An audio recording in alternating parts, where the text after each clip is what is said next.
Olá, meus amigos que estão aí nos ouvindo nesse momento. Estamos num contexto muito especial que é a Semana Santa, Evangelismo Semana Santa, Marcas de Cristo. E o tema de hoje é um tema muito especial, é o tema família. Família é um tema importante, na verdade, para nós na sociedade. É o que rege nossos filhos, as pessoas, esposa, enfim. E eu tenho três tópicos interessantes aqui sobre esse tema, sobre o casamento. Primeiro, que o casamento ele está sob o ataque, na verdade, um ataque constante do inimigo de Deus. Mas, por outro lado também, o casamento também ele é a parte mais importante em que Jesus Cristo, na verdade, ele faz de tudo para poder salvar um matrimônio, uma pessoa, na verdade. Um outro aspecto sobre o casamento também é que hoje o maior problema do mundo hoje não é a crise política, não é a crise econômica, mas sim é a crise familiar. Nós temos aqui, por exemplo, algo interessante que acontece agora lá em Caná. Caná era uma vila que tinha ali em Galileia, uma vila muito ali importante, na verdade, ali no contexto de Jesus. E agora eu gostaria que você abrisse a sua Bíblia em João capítulo 2, no versículo 1 até o 4. Vamos ler comigo, abre a tua Bíblia. No terceiro dia, houve um casamento em Caná da Galileia. A mãe de Jesus estava ali. Jesus e seus discípulos também haviam sido convidados para o casamento. Tendo acabado o vinho, a mãe de Jesus lhe disse: eles não têm mais vinho. Respondeu Jesus: que temos nós em comum, mulher? A minha hora ainda não chegou. Bom, Caná aqui, na verdade, hoje, atualmente, tem uma população hoje de 8.000 pessoas, sendo que pelo menos 2.000 pessoas ali são cristãos, que seguem e servem a Cristo ali. Nós temos aqui, por exemplo, aqui também, nesse contexto aqui, no versículo 3, as famílias enfrentam um problema. Aí estava Jesus Cristo agora, e a pergunta é, na verdade, olha só que interessante. Jesus ele chega agora a um casamento, e é justamente na família que acontece agora o primeiro milagre de Jesus. E por que acontece esse primeiro milagre de Jesus dentro da família, na verdade? Bom, porque Jesus, na verdade, para ele, família é a prioridade. Nós podemos ver isso, por exemplo, em Gênesis capítulo 1 e até o capítulo 3, que é onde, ali quando Deus ele faz toda a criação, né? No capítulo 1, versículo 26, façamos o homem da nossa imagem e a nossa semelhança. No capítulo 2, versículo 7, por exemplo, ali, Deus fala assim, façamos um homem, né? Como tem que ser feito do pó da terra, ele faz todo o processo. E no versículo 22 e 23 agora, Deus vê a importância agora numa varoa. O termo hebraico para mulher seria Ishá, Ishi, Ishá. Naquele momento agora, Deus vê que não era bom que o homem continuasse só. Era bom que o homem continuasse, que tivesse agora uma parceira, que fosse uma companheira, que fosse idônea. Uma parceira que pudesse agora ser representativa junto ao seu lado, que pudesse caminhar junto com Adão. Então nós vemos, por exemplo, desde o começo, lá na criação, nós vemos a importância da família. Ali é celebrado o primeiro matrimônio, a primeira festa, lá no Jardim do Éden. Olha que interessante. Isso acontece aqui agora. E agora nós vemos agora, mais ou menos 4.000 anos depois da criação, nós vemos agora o nosso Salvador. Aquele que falou assim, façamos o homem a nossa imagem, semelhança agora com a divindade, né? E agora ele aparece numa festa. E é nesta festa de Caná que acontece agora o primeiro milagre. Naquele momento agora, naquele exato momento ali, Jesus, ele aparece agora, mas surge um problema. A Bíblia fala bem assim, ó, no versículo 4. Respondeu Jesus: que temos nós em comum, mulher? A minha hora ainda não é chegada. Agora chega a sua mãe Maria agora para Jesus Cristo, agora o seu filho, sabendo que o seu ministério ainda não havia começado, mas essa preocupação agora de Maria chega até Jesus e fala assim: Jesus, o vinho acabou. Bom, nós sabemos a história, o contexto muito bem dessa situação aqui, que nas festas, ao terceiro dia agora, acaba o vinho ali, e era primordial que servisse agora o primeiro, né, o melhor vinho agora, na primeira circunstância. E agora Cristo fala assim: mulher, ainda não é chegado o meu momento, não é chegada a minha hora. Mas Cristo vendo aquela situação, vendo a alegria daquelas pessoas ali, sabia que tudo aquilo não poderia ficar daquela forma. E o que acontece agora, nesse exato momento agora? Cristo chama as pessoas, na continuação dos versículos aqui adiante, e fala assim, olha, encha agora as metretas, as vasilhas de águas, e leva até o mestre-sala. E o milagre acontece.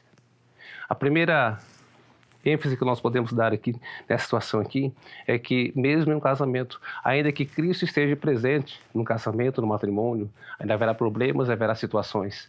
E nesse momento agora, Maria chega até Jesus e apresenta o problema. Qual é a lição que nós podemos tirar aqui nesse exato momento? É que quando surge um problema, surge uma situação, nós devemos buscar agora Jesus. Às vezes buscamos muitas soluções para fora, né? Muitas alternativas, e é aí que muitas coisas acontecem, na verdade. A Bíblia fala assim, buscar em primeiro lugar o reino de Deus, Mateus capítulo 6, verso 33. Busque, ou seja, a solução primeiro em Cristo. Busque a Deus em primeiro lugar. Essa foi a ênfase. Maria agora, mais do que depressa, chega até Jesus e fala, acabou o vinho, e agora o que nós vamos fazer? Isso mostra que mesmo que Cristo esteja presente na sua família, poderá haver algumas circunstâncias, alguns problemas podem acontecer em relação a isso. Mas Cristo agora, com aquele olhar poderoso, Ele dá a solução. Olha só, aqui no Brasil, em outros lugares, nós recebemos aqui uma aliança, né, como símbolo do nosso relacionamento, como símbolo do nosso matrimônio. No entanto, casamentos hoje têm sido dissolvidos. Casamentos hoje têm sido destruídos por muitas questões, na verdade, por muitas situações. Mas a aliança, ela permanece intacta ali. Ela mantém firme ali, na verdade. E aí, o que acontece?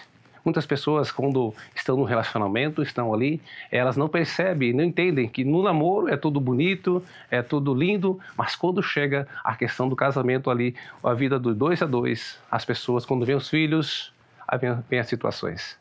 Aí vem as finanças, problema financeiro, aí vem outras situações emocionais, questões relacionais.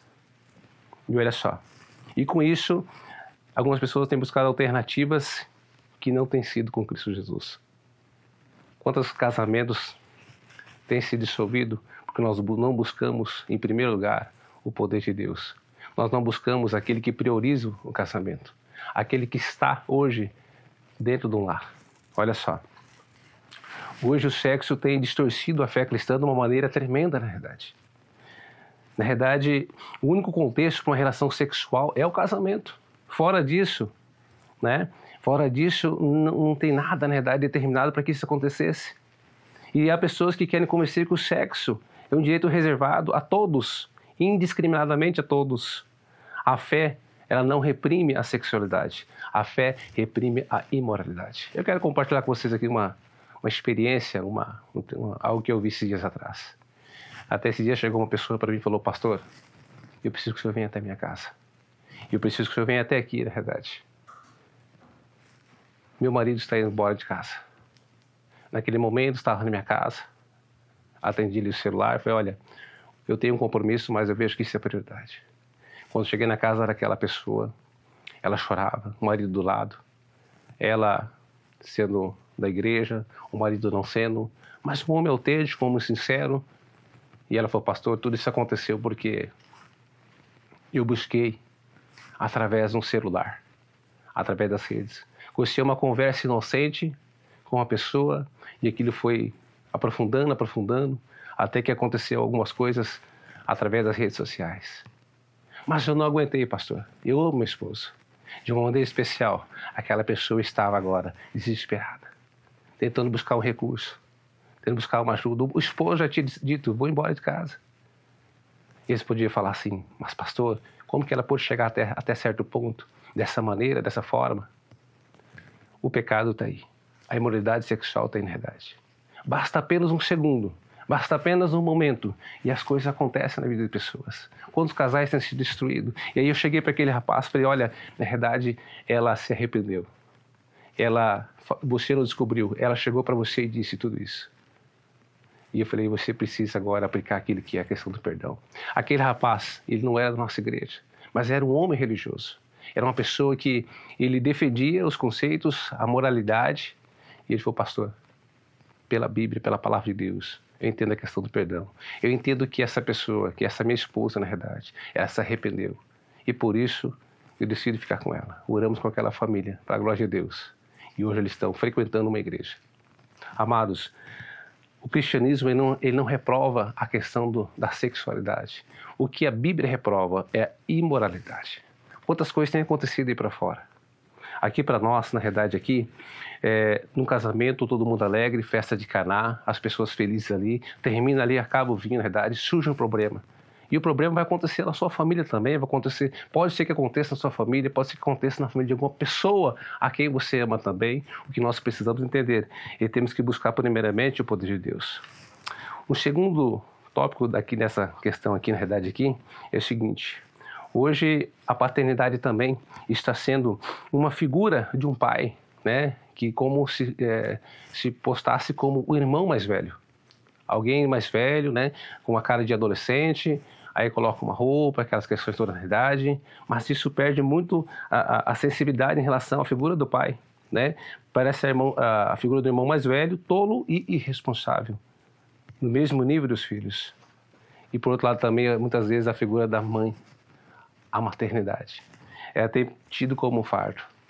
Quantas pessoas nós temos visto aí afora, na verdade, ter levado seus filhos, às vezes, nos cimeiros da vida, nas creches, esses lugares, deixa, às vezes, os filhos lá, e às vezes os filhos se tornam fardo. Quando a família deveria ser uma bênção. Deus falou assim, no Gênesis capítulo 12, versículo 1, que seria bendito todas as famílias da terra através de Abraão. Essa é uma promessa importante, necessária. É isso que deveria acontecer. Olha só que interessante aqui. A palavra, nessa questão aqui para nós, por exemplo, aqui, a palavra volta, na verdade, aqui nesse contexto, quando Deus fala essa promessa para Abraão, é no sentido de que de relacionamento, é no sentido de cordialidade, amabilidade. A família precisa caminhar sobre esse aspecto. A família que tem Jesus, ela está tida para ter um sucesso. E não é só aqui, um sucesso para a eternidade. O mundo em que Jesus nasceu era pervertido. Jesus chega então agora defendendo agora a pureza e a santidade nesse momento, em seu tempo.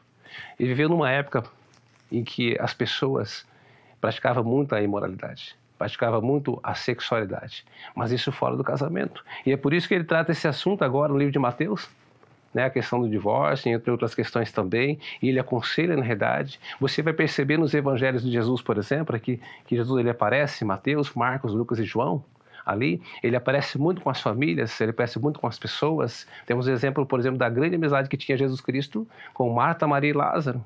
Quando Cristo podia, ele chegava até essa família, estava com essa família. Nós podemos ver aqui no nosso texto também, nesse momento aqui, que uma outra questão aqui era a questão seguinte, era obediência e milagre. Esse é um segundo ponto. No versículo 5, por exemplo, Maria chega agora e fala assim: faça tudo o que ele vos disser. A pergunta aqui para você, amigo que está aí nos ouvindo, chega aqui mais pertinho aqui desse momento de mim aqui, olha só. A pergunta é o seguinte: você está disposto a fazer tudo o que Jesus disser para você? Porque se você estiver disposto a fazer o que Cristo diz para você, entenda uma coisa, o seu casamento ele vai dar certo. Ainda quem sabe nesse percurso, nas circunstâncias da vida, o seu casamento por algum motivo se perdeu esse contato, perdeu esse relacionamento, filhos, filhas, entenda uma coisa, Cristo pode restaurar o seu casamento. E essa mensagem que eu estou pregando aqui na Bíblia hoje é para você também, entenda isso. Quantos casamentos nós temos visto aí dissolutos, na verdade. Mas quantas vezes Cristo tem trabalhado para que tudo aconteça. Eu quero ir fechando aqui, abrindo o livro de Hebreus, no capítulo 13, no versículo 4.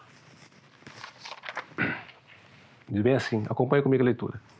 Hebreus 13, versículo 4. O casamento deve ser honrado por todos. O leito conjugal conservado puro, pois Deus julgará os imorais e os adúlteros. Conserve-se livres do amor ao dinheiro e contente-se com o que vocês têm, porque Deus mesmo disse, nunca o deixarei. O conselho que nós temos aqui na palavra de Deus é o seguinte: conserve agora o seu matrimônio puro, conserve agora a sua vida com sua esposa de maneira cristã, onde que Deus possa aprovar. Convide Jesus para que ele possa estar no seu matrimônio. Eu quero fazer aqui um chamado especial para você. Olha só, quantos querem consagrar a sua família ao Senhor hoje? Você está disposto a consagrar a sua família ao Senhor hoje? Mas pastor, eu estou perdido, minha família já não me quer mais. Tantas coisas aconteceram. Entenda, se você colocar Jesus Cristo, aquele que na festa de Caná, ali que estava ali naquelas bodas, ele pôde restaurar a alegria, um momento, dar a cor ao vinho, dar o sabor àquele vinho de maneira especial. Ele pode entrar na sua vida e fazer o especial também. Ele pode restaurar o seu casamento. Ele pode trazer de volta os seus filhos. E o segundo apelo para você. Paulo fala agora na carta aos Gálatas, no capítulo 6, verso 10, é o seguinte, ele fala assim, a igreja é a família de Deus. E hoje Deus quer lhe convidar para que você, essa semana especial, marcas de Cristo, para que você também, você possa voltar a Jesus, para que você possa pertencer a Jesus. Você já decidiu fazer um estudo bíblico da Palavra de Deus, entender mais sobre famílias, entender mais sobre o amor de Cristo sobre você e sua família? Porque se você não fez isso, eu quero convidar você para que essa semana você busque alguém da sua igreja, alguém dessa igreja, um instrutor bíblico, para que ele possa chegar até você e fazer um estudo bíblico com você, a sua esposa e seus filhos. Que tal? Ok? Sim ou não? Vamos orar? Oremos. Eterno Deus e bom Pai, nesse momento, ó Deus, nós oramos, pedindo a Tua bênção, Senhor, para essa pessoa que está nos ouvindo. Tenho certeza, ó Deus, que as palavras que foram ditas aqui nesse momento aqui, ó Pai, foram palavras que o Senhor colocou através do Teu servo, para que chegasse até esse lar. Quem sabe, ó Deus, estou orando aqui hoje por um lar, de uma pessoa que está desesperado, de alguém que perdeu a esposa, de alguém, ó Deus, que perdeu, quem sabe, o esposo, por questões imorais, mas precisa de uma segunda oportunidade. Quem sabe, ó Deus, estou orando aqui por um pai, por uma mãe que ora por um filho que está afastado dos seus caminhos, ou por um filho, ó Deus, que quer resgatar para o reino do céu. Senhor nosso Deus, tome em Tuas mãos, ó Deus, essa pessoa nesse momento, que ao ouvir essa oração, que o Espírito Santo, ó Deus, restaure essa família, restaure esse lar. Eu lhe peço, ó Deus, em nome de Jesus, hoje e todo sempre. Amém.